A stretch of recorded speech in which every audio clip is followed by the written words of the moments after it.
ನಮಸ್ಕಾರ ಸ್ನೇಹಿತರೆ, ಅಮೋಘ ವರ್ಷ ಕೋಚಿಂಗ್ ಸೆಂಟರ್ ಯೂಟ್ಯೂಬ್ ಚಾನಲ್ಗೆ ನಿಮಗೆಲ್ಲ ಸ್ವಾಗತ. ಇವತ್ತಿನ ಪ್ರಮುಖವಾದಂತಹ ಕರೆಂಟ್ ಅಫೇರ್ಸ್ ಟಾಪಿಕ್ಗಳನ್ನು ಡಿಸ್ಕಸ್ ಮಾಡೋಣ. ಇವತ್ತಿನ ಡಿಸ್ಕಷನ್ನನ್ನು ಪ್ರಾರಂಭ ಮಾಡೋದಕ್ಕಿಂತ ಮುಂಚೆ ಲಾಸ್ಟ್ ಸೆಷನ್ನಲ್ಲಿ ಕೇಳಲಾದಂತಹ ಪ್ರಶ್ನೆಯ ಸರಿಯಾದ ಉತ್ತರ ಏನು ಅಂತ ಮೊದಲು ತಿಳಿದುಕೊಳ್ಳೋಣ. ಪರಾಕ್ರಮ ದಿನವನ್ನು ಭಾರತದಲ್ಲಿ ಈ ಕೆಳಗಿನ ಯಾವ ಸ್ವತಂತ್ರ ಹೋರಾಟಗಾರನಿಗೆ ಗೌರವವನ್ನು ಸೂಚಿಸುವಂತಹ ನಿಟ್ಟಿನಲ್ಲಿ ಆಚರಿಸಲಾಗುತ್ತೆ ಅಂತ ಪ್ರಶ್ನೆ ಇತ್ತು.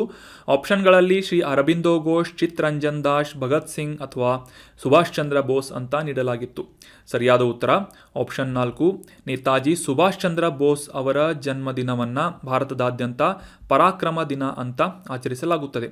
ಜನವರಿ 23 ಸುಭಾಷ್ ಚಂದ್ರ ಬೋಸ್ ಇವರ ಜಯಂತಿಯಾಗಿದೆ. ಆನ್ಸರ್ ಮಾಡಿದಂತಹ ಎಲ್ಲ ಸ್ಟೂಡೆಂಟ್ಸ್ಗಳಿಗೆ ಕಾಂಗ್ರ್ಯಾಚುಲೇಷನ್ಸ್. ಇದೇ ರೀತಿ ಡಿಸ್ಕಷನ್ನಲ್ಲಿ ಭಾಗವಹಿಸ್ತಾ ಇರಿ. ನಿಮ್ಮ ಆನ್ಸರ್ಗಳು ಕರೆಕ್ಟ್ ಇರಲಿ ತಪ್ಪಿರಲಿ ಆನ್ಸರ್ ಮಾಡೋದಕ್ಕೆ ಪ್ರಯತ್ನ ಮಾಡ್ತಾ ಇರಿ ಅಂತ ಹೇಳ್ತಾ ಇವತ್ತಿನ ಪ್ರಶ್ನೆ ಏನು ಅಂತ ನೋಡೋಣ. ಕಮೆಂಟ್ ಮಾಡಿ ಸರಿಯಾದ ಆನ್ಸರ್ ಮಾಡೋದಕ್ಕೆ ಪ್ರಯತ್ನ ಪಡಿ. ರೀಹ್ಯಾಬ್ ಅನ್ನುವ ಯೋಜನೆ ರೀಸೆಂಟ್ ಆಗಿ ನ್ಯೂಸ್ನಲ್ಲಿತ್ತು. ಇದು ಈ ಕೆಳಗಿನ ಯಾವುದಕ್ಕೆ ಸಂಬಂಧಿಸಿದೆ ಅಂತ ಪ್ರಶ್ನೆ ಇದೆ. ಆಪ್ಷನ್ಗಳಲ್ಲಿ ಕಾಡು ಪ್ರಾಣಿಗಳನ್ನು ಮೃಗಾಲಯದಿಂದ ಕಾಡಿಗೆ ಪುನರ್ವಸತಿ ಕಲ್ಪಿಸುವಂತಹ ಯೋಜನೆ ರೀಹ್ಯಾಬ್ ಅನ್ನುವ ಯೋಜನೆಯಾಗಿದೆ ಅಂತ ಇದೆ. ಆಪ್ಷನ್ 2, ಇದು ಮನುಷ್ಯ ಮತ್ತು ಕಾಡು ಪ್ರಾಣಿಗಳ ಸಂಘರ್ಷವನ್ನು ತಪ್ಪಿಸುವಂತಹ ನಿಟ್ಟಿನಲ್ಲಿ ಸಹಾಯ ಮಾಡುವಂತಹ ಯೋಜನೆಯಾಗಿದೆ ಅಂತ ಇದೆ.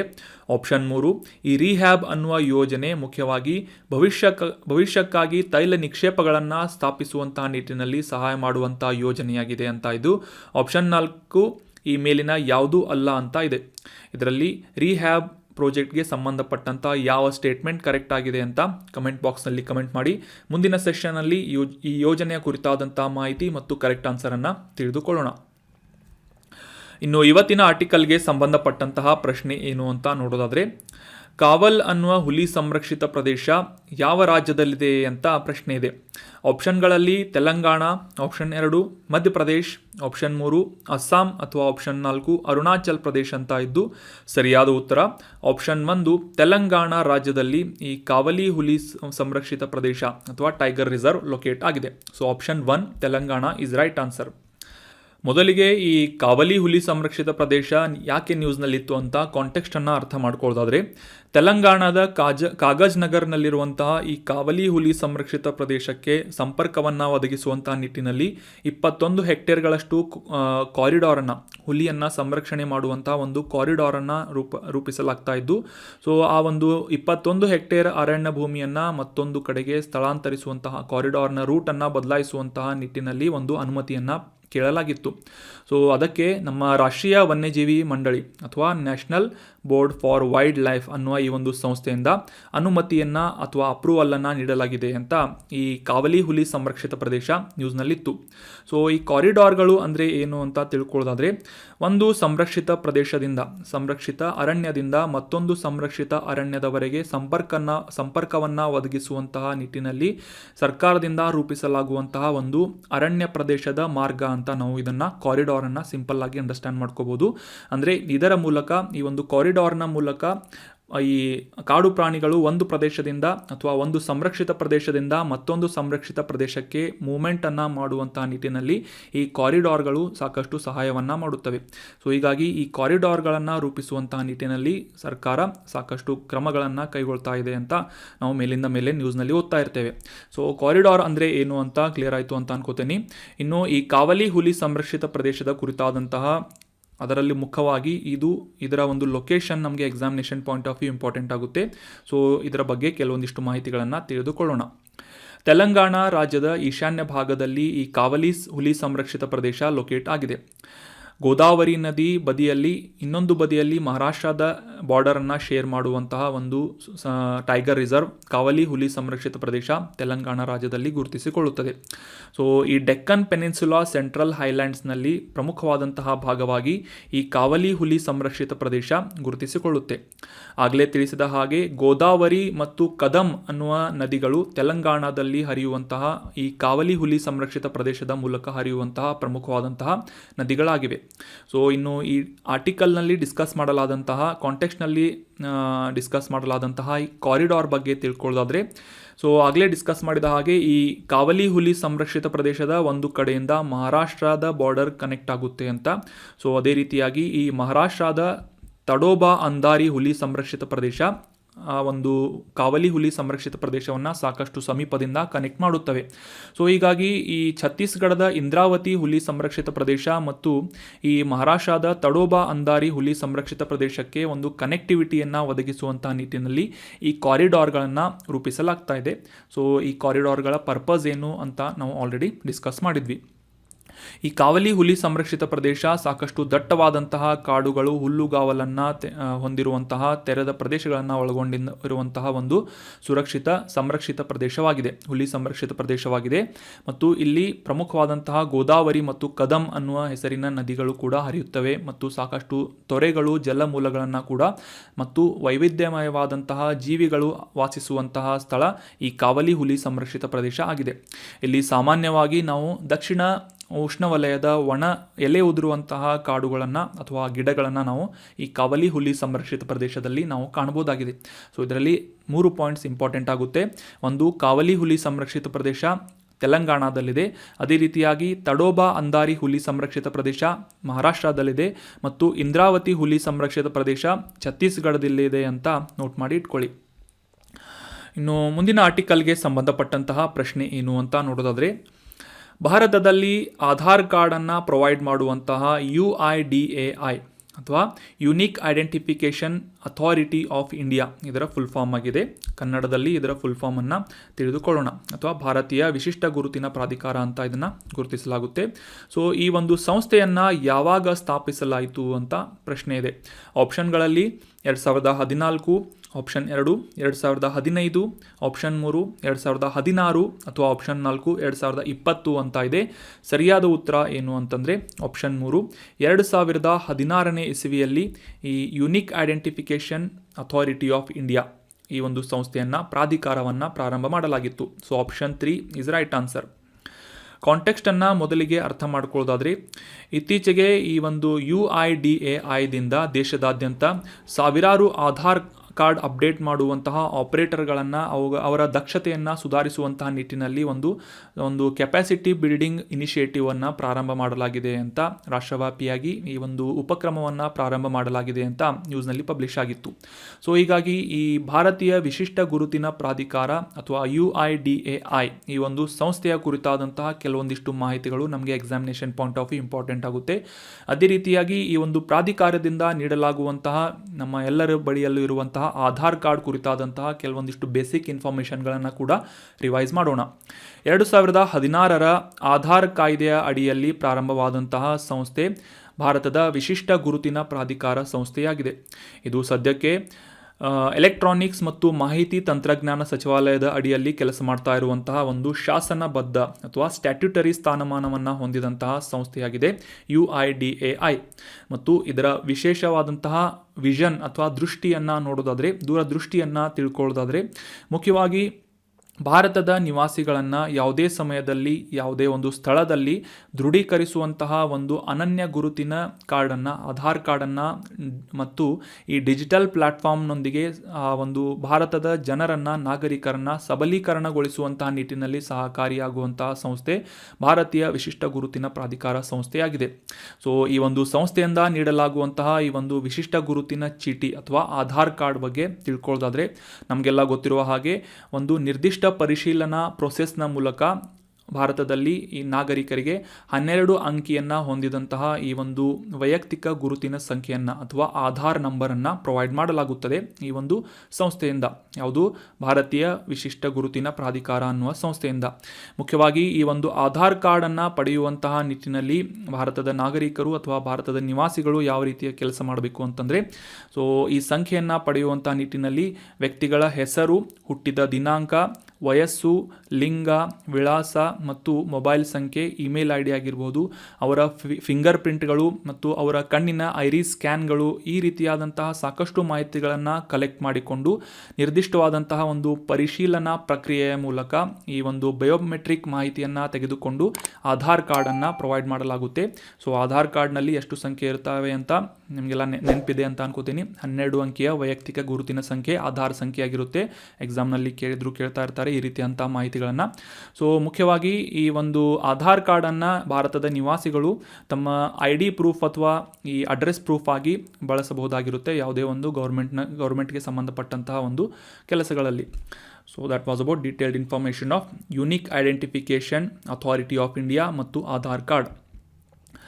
ಇನ್ನು ಮುಂದಿನ ಆರ್ಟಿಕಲ್ಗೆ ಸಂಬಂಧಪಟ್ಟಂತಹ ಪ್ರಶ್ನೆ, ಬುಡಕಟ್ಟು ಜನಾಂಗದವರ ಒಂದು ಕಾಂಟ್ರಿಬ್ಯೂಷನ್, ಭಾರತದ ಈ ಸ್ವತಂತ್ರ ಹೋರಾಟದಲ್ಲಿ ಬುಡಕಟ್ಟು ಜನಾಂಗದವರ ಒಂದು ಕಾಂಟ್ರಿಬ್ಯೂಷನ್ ಬಗ್ಗೆ ಸಾಕಷ್ಟು ಮಾಹಿತಿಗಳನ್ನು ತಿಳ್ಕೊಂಡಿರ್ತೀರಿ, ನೀವು ಹಿಸ್ಟ್ರಿಯಲ್ಲಿ ಓದಿರ್ತೀರಿ. ಭಾರತದಲ್ಲಿ ಬ್ರಿಟಿಷರ ವಿರುದ್ಧ ಈ ಕೂಕಿ ಸಮುದಾಯಕ್ಕೆ ಸೇರಿದಂತಹ ಜನರ ಕೂಕಿ ದಂಗೆ ಯಾವ ವರ್ಷದಲ್ಲಿ ಪ್ರಾರಂಭವಾಯಿತು ಅಂತ ಪ್ರಶ್ನೆ ಇದೆ. ಆಪ್ಷನ್ಗಳಲ್ಲಿ 1917, ಆಪ್ಷನ್ 2 1918, ಆಪ್ಷನ್ 3 1919 ಅಥವಾ ಆಪ್ಷನ್ 4 1920 ಅಂತ ಇದೆ. ಸರಿಯಾದ ಉತ್ತರ ಕೂಕಿ ರಿವೋಲ್ಟ್ ಅಥವಾ ಕೂಕಿ ದಂಗೆ ಅಂತ 1917ರಲ್ಲಿ ಪ್ರಾರಂಭವಾಗಿತ್ತು. ಮುಖ್ಯವಾಗಿ ಬ್ರಿಟಿಷರ ವಿರುದ್ಧ ದಂಗೆದ್ದಂತಹ ಈ ಕೂಕಿ ಸಮುದಾಯದವರು 1917ರಿಂದ 1919ರವರೆಗೆ ದಂಗೆದ್ದಿದ್ದರು ಬ್ರಿಟಿಷರ ವಿರುದ್ಧ. So option 1 1917 is right answer. ಈ ಕೂಕಿ ಸಮುದಾಯದ ಕುರಿತಾದಂತಹ ಕೆಲವೊಂದಿಷ್ಟು ಮಾಹಿತಿಗಳನ್ನು ಈ ಒಂದು ಆರ್ಟಿಕಲ್ನಲ್ಲಿ ಡಿಸ್ಕಸ್ ಮಾಡೋಣ. ಅದಕ್ಕಿಂತ ಮುಂಚೆ ಕೂಕಿ ಸಮುದಾಯ ಯಾಕೆ ಈ ಒಂದು ಹೆಸರು ನ್ಯೂಸ್ನಲ್ಲಿತ್ತು ಅಂತ ಕಾಂಟೆಕ್ಸ್ಟನ್ನು ಅರ್ಥ ಮಾಡ್ಕೊಳ್ಳೋದಾದರೆ, ಮಣಿಪುರದಲ್ಲಿ ಈ ಮೈಟೀಸ್ ಸಮುದಾಯಕ್ಕೆ ಒಂದು ರಿಸರ್ವೇಷನನ್ನು ಪ್ರೊವೈಡ್ ಮಾಡುವಂತಹ ನಿಟ್ಟಿನಲ್ಲಿ ಅದನ್ನು ವಿರೋಧಿಸಿ ಸಾಕಷ್ಟು ದಂಗೆಗಳು ಮತ್ತು ಹಿಂಸಾಚಾರ ನಡೆದಿದೆ ಅಂತ ನಾವೆಲ್ಲ ರೀಸೆಂಟ್ ಆದಂತಹ ಮಾಹಿತಿಯನ್ನು, ಕೆಲವೊಂದಿಷ್ಟು ಇನ್ಫಾರ್ಮೇಷನ್ಗಳನ್ನು, ನ್ಯೂಸ್ಗಳನ್ನು ಡಿಸ್ಕಸ್ ಮಾಡಿದ್ವಿ. ಸೊ ಹೀಗಾಗಿ ಸದ್ಯಕ್ಕೆ ಈ ಕೂಕಿ ಸಮುದಾಯಕ್ಕೆ ಸೇರಿದಂತಹ ಮಣಿಪುರದ 10 ಶಾಸಕರು ಈ ಮೈಟೀಸ್ ಸಮುದಾಯಕ್ಕೆ ವಿರುದ್ಧವಾಗಿ ಪ್ರತ್ಯೇಕವಾದಂತಹ ಆಡಳಿತವನ್ನು ರಚಿಸಬೇಕು ಅಂತ ಕೇಂದ್ರ ಸರ್ಕಾರಕ್ಕೆ ಒತ್ತಾಯ ಮಾಡ್ತಾ ಇದ್ದಾರೆ. ಸೊ ಹೀಗಾಗಿ ಈ ಕೂಕಿ ಸಮುದಾಯದ ಕುರಿತಾದಂತಹ ಕೆಲವೊಂದಿಷ್ಟು ಮಾಹಿತಿಗಳನ್ನು ನಾವು ಈ ಒಂದು ಆರ್ಟಿಕಲ್ನಲ್ಲಿ ಡಿಸ್ಕಸ್ ಮಾಡೋಣ. ಯಾಕಂದರೆ ಮೈಟೀಸ್ ಸಮುದಾಯಕ್ಕೆ ಸಂಬಂಧಪಟ್ಟಂತಹ ಮಾಹಿತಿಯನ್ನು ನಾವು ರೀಸೆಂಟಾಗಿ ಲಾಸ್ಟ್ ವೀಕ್ನಲ್ಲಿ ಡೀಟೇಲ್ ಮಾಹಿತಿಗಳನ್ನು ಡಿಸ್ಕಸ್ ಮಾಡಿದ್ವಿ. ಸೊ ಇನ್ನು ಕೂಕಿ ಸಮುದಾಯಕ್ಕೆ ಸಂಬಂಧಪಟ್ಟಂತಹ ಮಾಹಿತಿಗಳನ್ನು ನೋಡೋದಾದರೆ, ಇವರು ಭಾರತದ ಈಶಾನ್ಯ ರಾಜ್ಯಗಳಲ್ಲಿ ಅಷ್ಟೇ ಅಲ್ಲದೆ ಮಯನ್ಮಾರ್ ಮತ್ತು ಭಾರತದ ನೆರೆಯ ಬಾಂಗ್ಲಾದೇಶದಲ್ಲೂ ಕೂಡ ವಾಸಿಸುವಂತಹ ಬುಡಕಟ್ಟು ಸಮುದಾಯದವರಾಗಿದ್ದಾರೆ. ಜನಾಂಗೀಯ ಗುಂಪಾಗಿದೆ ಈ ಕೂಕಿ ಸಮುದಾಯದವರು. ಸೊ ಈ ಅರುಣಾಚಲ್ ಪ್ರದೇಶ, ಈಶಾನ್ಯ ಭಾರತದಲ್ಲಿರುವಂತಹ ಅರುಣಾಚಲ್ ಪ್ರದೇಶವನ್ನು ಹೊರತುಪಡಿಸಿ ಉಳಿದಂತಹ ಈಶಾನ್ಯ ಭಾರತದ ಎಲ್ಲ ರಾಜ್ಯಗಳಲ್ಲೂ ಕೂಡ ನಾವು ಕೂಕಿ ಸಮುದಾಯದವರನ್ನು ಕಾಣಬಹುದಾಗಿದೆ. ಅಷ್ಟೇ ಅಲ್ಲದೆ ಭಾರತದ ನೆರೆಯ ರಾಷ್ಟ್ರಗಳಾದಂತಹ ಮಯನ್ಮಾರ್ನಲ್ಲಿ ಇವರನ್ನು ಚೀನ್ ಸಮುದಾಯದವರು ಅಂತ ಕರೆಯಲಾಗುತ್ತೆ ಮತ್ತು ಮಿಜೋರಾಂ ರಾಜ್ಯದಲ್ಲಿ ಇವರನ್ನು ಮಿಜೋ ಜನರು ಅಂತ ಕೂಡ ಕರೆಯಲಾಗುತ್ತದೆ. ಸೊ ಇವರು ಕೂಕಿಗಳಿಗೆ ಸಾಕಷ್ಟು ಹತ್ತಿರದ ಸಂಬಂಧಿಗಳು ಅಂತ ಕೂಡ ಇವರನ್ನು ಗುರುತಿಸಲಾಗುತ್ತೆ. ಸೊ ಒಟ್ಟಾರೆಯಾಗಿ ಈ ಕೂಕಿ ಸಮುದಾಯದವರನ್ನು ಜೋ ಜನರು ಅಂತ ಕೂಡ ಗುರುತಿಸಲಾಗುತ್ತೆ. ಮತ್ತು ಈ 30% ಜನಸಂಖ್ಯೆಯನ್ನು ಈ ಕೂಕಿ ಸಮುದಾಯದವರು ಮಣಿಪುರದಲ್ಲಿ ಹೊಂದಿದ್ದು, ಇದರ ಪ್ರಮುಖವಾದಂತಹ ಶಾಸಕರಿಂದ ಈ ಮೈಟೀಸ್ ಸಮುದಾಯದ ವಿರುದ್ಧವಾಗಿ ಒಂದು ಆಡಳಿತ, ಸಪರೇಟ್ ಆದಂತಹ ಅಡ್ಮಿನಿಸ್ಟ್ರೇಷನ್ ಶಾಖೆಯನ್ನು ಪ್ರಾರಂಭ ಮಾಡಬೇಕು ಅಂತ ಕೇಂದ್ರ ಸರ್ಕಾರಕ್ಕೆ ಒತ್ತಾಯವನ್ನು ಮಾಡಲಾಗ್ತಾ ಇದೆ. ಸೊ ಮುಖ್ಯವಾಗಿ ಬೆಟ್ಟಗಳಲ್ಲಿ ಈ ಕೂಕಿ ಸಮುದಾಯದವರು ವಾಸಿಸುತ್ತಾರೆ. ಇನ್ನು ಕೂಕಿ ಸಮುದಾಯಕ್ಕೆ ಸಂಬಂಧಪಟ್ಟಂತಹ ಐತಿಹಾಸಿಕ ಮಾಹಿತಿಗಳನ್ನು ತಿಳ್ಕೊಳ್ಳೋದಾದರೆ, 1917ರಲ್ಲಿ ಬ್ರಿಟಿಷ್ ಪ್ರಾಬಲ್ಯದ ವಿರುದ್ಧ ಪ್ರತಿರೋಧವನ್ನು ವ್ಯಕ್ತಪಡಿಸುವಂತಹ ನಿಟ್ಟಿನಲ್ಲಿ ಕೂಕಿ ರಿವೋಲ್ಟ್ ಅಥವಾ ಕೂಕಿ ಸಮುದಾಯದಿಂದ ಒಂದು ದಂಗೆಯನ್ನು ಸಾರಲಾಗಿತ್ತು. ಸೊ ಮುಖ್ಯವಾಗಿ ಈ ಕೂಕಿ ಸಮುದಾಯದ ಮುಖ್ಯಸ್ಥರಿಂದ ಆಳಲ್ಪಟ್ಟಂತಹ ಈ ಸಮುದಾಯದವರು 1917ರಲ್ಲಿ ಬ್ರಿಟಿಷರ ವಿರುದ್ಧ ದಂಗೆದ್ದಿದ್ದರು. ಸೊ ನಂತರದ ದಿನಗಳಲ್ಲಿ ಅಂದರೆ 1919ರಲ್ಲಿ ಆ ಒಂದು ದಂಗೆಯನ್ನು ಹತ್ತಿಕ್ಕುವುದರ ಮೂಲಕ ಬ್ರಿಟಿಷ್ ಇಂಡಿಯಾ ಮತ್ತು ಬ್ರಿಟಿಷ್ ಬರ್ಮಾ ಅನ್ನುವ ಈ ಒಂದು ಪ್ರದೇಶದಲ್ಲಿ ಈ ಕುಕಿ ಸಮುದಾಯದವರನ್ನು ಹಂಚಲಾಯಿತು ಅಥವಾ ಅವರ ಒಂದು ಆಡಳಿತವನ್ನು ಡಿಸ್ಟ್ರಿಬ್ಯೂಟ್ ಮಾಡಲಾಗಿತ್ತು. ಸೊ ನೆನ್ಪಿಟ್ಕೊಳ್ಳಿ, ಕುಕಿ ಸಮುದಾಯಕ್ಕೆ ಸಂಬಂಧಪಟ್ಟಂತಹ ಬ್ರಿಟಿಷರ ವಿರುದ್ಧ ಮಾಡಲಾದಂತಹ ದಂಗೆಯ ವರ್ಷ ಯಾವುದು ಅಂತ ಪ್ರಶ್ನೆಗಳನ್ನು ಕೇಳ್ತಾ ಇರ್ತಾರೆ. 1917, ಅದರ ಎಂಡ್ ಆಗಿದ್ದು 1919 ಆಗಿದೆ. ಸೊ ಮುಂದಿನ ಆರ್ಟಿಕಲ್ಗೆ ಸಂಬಂಧಪಟ್ಟಂತಹ ಪ್ರಶ್ನೆ, ಇತ್ತೀಚೆಗೆ ಸುದ್ದಿಯಲ್ಲಿದ್ದಂತಹ ಈ INS ಹಂಸ ಇದು ಏನು ಅಂತ ಗುರುತಿಸಬೇಕಾಗಿದೆ. ಆಪ್ಷನ್ಗಳಲ್ಲಿ ಈ INS ಹಂಸ ಅನ್ನುವುದು ಗೋವಾದ ನೌಕಾ ವಿಮಾನ ನಿಲ್ದಾಣವಾಗಿದೆ ಅಂತ ಇದೆ. ಆಪ್ಷನ್ 2, ಈ INS ಹಂಸ ಇದು ಇತ್ತೀಚೆಗೆ ಕಾರ್ಯಾರಂಭ ಮಾಡಿದಂತಹ ಒಂದು ವಿಮಾನವಾಹಕ ನೌಕೆಯಾಗಿದೆ, ಇತ್ತೀಚೆಗೆ ಕಮಿಷನ್ ಮಾಡಲಾದಂತಹ ಏರ್ಕ್ರಾಫ್ಟ್ ಕ್ಯಾರಿಯರ್ ಆಗಿದೆ ಅಂತ ಇದೆ. ಆಪ್ಷನ್ 3, ಇದು ಭಾರತದಲ್ಲಿ ಸ್ಥಳೀಯವಾಗಿ ನಿರ್ಮಿಸಲಾದಂತಹ ಒಂದು ವಾರ್ಶಿಪ್ ಅಥವಾ ಯುದ್ಧ ನೌಕೆಯಾಗಿದೆ ಅಂತ ಇದೆ. ಸೊ ಆಪ್ಷನ್ 4 ಮೇಲಿನ ಯಾವುದೂ ಅಲ್ಲ ಅಂತ ಇದೆ. ಸೊ ಸರಿಯಾದ ಉತ್ತರ ಏನು ಅಂತಂದರೆ INS ಹಂಸ ಇದು ಗೋವಾದಲ್ಲಿರುವಂತಹ ಒಂದು ನೌಕಾ ವಿಮಾನ ನಿಲ್ದಾಣವಾಗಿದೆ ಅನ್ನೋದು ಕರೆಕ್ಟ್ ಆದಂತಹ ಆನ್ಸರ್ ಆಗಿದೆ. ಏರೋಡ್ರೋಮ್ ಅಂತ ಕೂಡ ಕರೆಯಲಾಗುತ್ತೆ INS ಹಂಸ, ನೆನ್ಪಿಟ್ಕೊಳ್ಳಿ. Option 1 is right answer. ಈ INS ಹಂಸ ಅನ್ನುವ ಏರೋಡ್ರೋಮ್ ರೀಸೆಂಟಾಗಿ ನ್ಯೂಸ್ನಲ್ಲಿ ಯಾಕೆ ಇತ್ತು ಅಂತ ಕಾಂಟೆಕ್ಸ್ಟನ್ನು ಅರ್ಥ ಮಾಡ್ಕೊಳ್ಳೋದಾದರೆ, ಗೋವಾದಲ್ಲಿರುವಂತಹ ಈ INS ಹಂಸ ಅನ್ನುವ ಏರೋಡ್ರೋಮನ್ನು ದಕ್ಷಿಣ ಏಷ್ಯಾ ಪೆಸಿಫಿಕ್ ವಲಯದಲ್ಲಿ ಮೊದಲ ಬಾರಿಗೆ ರಿಕ್ವೈರ್ಡ್ ನ್ಯಾವಿಗೇಷನಲ್ ಪರ್ಫಾರ್ಮೆನ್ಸ್ ಅಪ್ರೋಚ್ನೊಂದಿಗೆ ಅಪ್ಗ್ರೇಡೇಷನ್ ಮಾಡಲಾಗಿದೆ. ಇದು ಈ ದಕ್ಷಿಣ ಏಷ್ಯಾ ಪೆಸಿಫಿಕ್ ವಲಯದಲ್ಲಿ ಮೊಟ್ಟ ಮೊದಲ ಜಂಟಿ ಬಳಕೆಯಾಗುವಂತಹ ಇಂಟರ್ನ್ಯಾಷನಲ್ ಏರೋಡ್ರೋಮ್ ಆಗಿ ಅಪ್ಗ್ರೇಡೇಷನ್ ಆಗಿದೆ ಅಂತ ಈ ಒಂದು INS ಹಂಸ ನ್ಯೂಸ್ನಲ್ಲಿತ್ತು. ಸೊ ಈ ಏರೋಡ್ರೋಮ್ ಅಂತಂದರೆ ವಾಯು ನಿಲ್ದಾಣವಂತ ಸಿಂಪಲ್ಲಾಗಿ ನಾವು ಅಂಡರ್ಸ್ಟ್ಯಾಂಡ್ ಮಾಡಿಕೊಂಡ್ರೂ ಕೂಡ ಈ ಏರ್ಪೋರ್ಟ್ ಮತ್ತು ಏರೋಡ್ರೋಮ್ಗಳಲ್ಲಿ ಕೆಲವೊಂದಿಷ್ಟು ವ್ಯತ್ಯಾಸಗಳಿರುತ್ತೆ. ವ್ಯತ್ಯಾಸ ಏನು ಅಂತಂದರೆ, ನಾವು ಏರ್ಪೋರ್ಟ್ನಲ್ಲಿ ಕಾಣುವಂತಹ ಪಾರ್ಕಿಂಗ್ ಫೆಸಿಲಿಟಿ ಆಗಿರ್ಬೋದು, ಪ್ಯಾಸೆಂಜರ್ ಮೂವ್ಮೆಂಟ್ ಫೆಸಿಲಿಟಿ ಆಗಿರ್ಬೋದು, ಮತ್ತು ರಿಪೇರ್ ಆ್ಯಂಡ್ ಮೇಂಟೆನೆನ್ಸ್ ಫೆಸಿಲಿಟಿ ಆಗಿರ್ಬೋದು, ಈ ರೀತಿಯಾದಂತಹ ಸಾಕಷ್ಟು ಫೆಸಿಲಿಟಿಗಳನ್ನು, ಈ ಅನುಕೂಲಗಳನ್ನು ಏರೋಡ್ರೋಮ್ಗಳಲ್ಲಿ ನೀಡಲಾಗಿರುವುದಿಲ್ಲ. ಸೊ ಇವು ತಾತ್ಕಾಲಿಕವಾದಂತಹ ಒಂದು ಸಣ್ಣ ಪ್ರಮಾಣದ ಏರ್ಪೋರ್ಟ್ಗಳಂತ ನಾವು ಸಿಂಪಲ್ಲಾಗಿ ಅಂಡರ್ಸ್ಟ್ಯಾಂಡ್ ಮಾಡ್ಕೋಬೋದು. So that is the difference between aerodrome and airport. So ಈ INS ಹಂಸ ಬಗ್ಗೆ ಕೆಲವೊಂದಿಷ್ಟು ಮಾಹಿತಿಗಳನ್ನು ತಿಳ್ಕೊಳ್ಳೋದಾದರೆ, ನೌಕಾಪಡೆಯ ವಾಯು ನಿಲ್ದಾಣವಾಗಿ ಭಾರತದ ಗೋವಾದ ರಾಜ್ಯದಲ್ಲಿ ದಾಬೋಲಿಂ ಪ್ರದೇಶದಲ್ಲಿ ಈ INS ಹಂಸ ನೌಕಾಪಡೆಯ ವಾಯು ನಿಲ್ದಾಣ ಗುರುತಿಸಿಕೊಳ್ಳುತ್ತೆ ಅಥವಾ ಲೊಕೇಟ್ ಆಗಿದೆ. ಭಾರತದ ಅತಿ ದೊಡ್ಡ ನೌಕಾ ವಾಯು ನೆಲೆಯಾಗಿ ಕೂಡ ಈ INS ಹಂಸ ಗುರುತಿಸಲ್ಪಡುತ್ತದೆ ಅನ್ನೋದು ಈ ಒಂದು INS ಹಂಸ ಕುರಿತಾದಂಥ ಮಾಹಿತಿಯಾಗಿದೆ. ಸೊ ನೆನ್ಪಿಟ್ಕೊಳ್ಳಿ, ಇದು ಒಂದು ಏರೋಡ್ರೋಮ್ ಆಗಿ ಗುರುತಿಸಿಕೊಳ್ಳುತ್ತೆ. ಗೋವಾದಲ್ಲಿ ಈ ಒಂದು INS ಹಂಸ ಲೊಕೇಟ್ ಆಗಿದೆ. ಇನ್ನು ಮುಂದಿನ ಆರ್ಟಿಕಲ್, ಕಾರ್ಬನ್ ಡೇಟಿಂಗ್ ಅಂದರೆ ಏನು ಅಂತ ಡೀಟೇಲ್ ಆಗಿ ಈ ಒಂದು ಆರ್ಟಿಕಲ್ನಲ್ಲಿ ಡಿಸ್ಕಸ್ ಮಾಡೋಣ. ನೀವು ಹಿಸ್ಟ್ರಿಯಲ್ಲಿ ಕೂಡ ಓದಿರ್ತೀರಿ, ಇದಕ್ಕೆ ಸಂಬಂಧಪಟ್ಟಂಥ ಮಾಹಿತಿಯನ್ನು ನ್ಯೂಸ್ನಲ್ಲಿ ಕೂಡ ಮೇಲಿಂದ ಮೇಲೆ ನೋಡ್ತಾ ಇರ್ತೀರಿ. ಮೊದಲಿಗೆ ಈ ಕಾರ್ಬನ್ ಡೇಟಿಂಗ್ ನ್ಯೂಸ್ನಲ್ಲಿ ಯಾಕೆ ಇತ್ತು ಅಂತ ಕಾಂಟೆಕ್ಸ್ಟನ್ನು ಅರ್ಥ ಮಾಡ್ಕೊಳ್ಳೋದಾದರೆ, ನಮಗೆಲ್ಲ ಗೊತ್ತಿರುವ ಹಾಗೆ ಉತ್ತರ ಪ್ರದೇಶದ ಅಲಹಾಬಾದ್ ಹೈಕೋರ್ಟ್ನಿಂದ ಈ ಒಂದು ಜ್ಞಾನವ್ಯಾಪಿ ಮಸೀದಿಗೆ ಸಂಬಂಧಪಟ್ಟಂತಹ ಇತ್ಯರ್ಥವನ್ನು ಮಾಡಲಾಗ್ತಾ ಇದೆ ಅಥವಾ ಕೇಸನ್ನು ಕಂಡಕ್ಟ್ ಮಾಡಲಾಗ್ತಾ ಇದೆ. ಸೊ ಈ ಜ್ಞಾನವ್ಯಾಪಿ ಮಸೀದಿಯಲ್ಲಿ ಕಂಡುಬಂದಂತಹ ಈ ಶಿವಲಿಂಗದ ವೈಜ್ಞಾನಿಕ ಸಮೀಕ್ಷೆಯನ್ನು ಮಾಡುವಂತೆ ಅಲಹಾಬಾದ್ ಹೈಕೋರ್ಟ್ನಿಂದ ಒಂದು ಆದೇಶವನ್ನು ನೀಡಲಾಗಿದೆ. ಮುಖ್ಯವಾಗಿ ಈ ವೈಜ್ಞಾನಿಕ ಸಮೀಕ್ಷೆಯಲ್ಲಿ ಕಾರ್ಬನ್ ಡೇಟಿಂಗನ್ನು ಕೂಡ ಮಾಡಬೇಕು ಅಂತ ಈ ಒಂದು ಹೈಕೋರ್ಟ್ನಿಂದ ಮಾಹಿತಿಯನ್ನು ಅಥವಾ ಒಂದು ಆರ್ಡರನ್ನು ನೀಡಲಾಗಿದೆ ಅಂತ ನ್ಯೂಸ್ನಲ್ಲಿ ಈ ಕಾರ್ಬನ್ ಡೇಟಿಂಗ್ ಕುರಿತಾದಂತಹ ಮಾಹಿತಿಗಳು ಪಬ್ಲಿಷ್ ಆಗಿದ್ವು. ಸೊ ಕಾರ್ಬನ್ ಡೇಟಿಂಗ್ ಕುರಿತಾದಂಥ ಡೀಟೇಲ್ ಮಾಹಿತಿಗಳನ್ನು ನ್ಯೂಸ್ನಲ್ಲಿ ನೀಡದೇ ಹೋದರೂ ಕೂಡ ನಾವು ಈ ಕಾನ್ಸೆಪ್ಟನ್ನು ಕ್ಲಿಯರ್ ಆಗಿ ಈ ಒಂದು ಆರ್ಟಿಕಲ್ನಲ್ಲಿ ಡಿಸ್ಕಸ್ ಮಾಡೋಣ. ಈ ಕಾರ್ಬನ್ ಡೇಟಿಂಗ್ ಅನ್ನುವ ವಿಧಾನ ಭೂಮಿಯ ಮೇಲೆ ಸಾಕಷ್ಟು ವರ್ಷಗಳ ಹಿಂದೆ ಬದುಕಿದ್ದಂತಹ ಜೀವಿ ಅಥವಾ ಯಾವುದೇ ಒಂದು ಸಾವಯವ ವಸ್ತುವಿನ ವಯಸ್ಸನ್ನು ಅಳೆಯುವಂತಹ ಒಂದು ವಿಧಾನವಾಗಿ, ಸೈಂಟಿಫಿಕ್ ವಿಧಾನ ಅಥವಾ ವೈಜ್ಞಾನಿಕ ವಿಧಾನವಾಗಿ ಗುರುತಿಸಿಕೊಳ್ಳುತ್ತದೆ.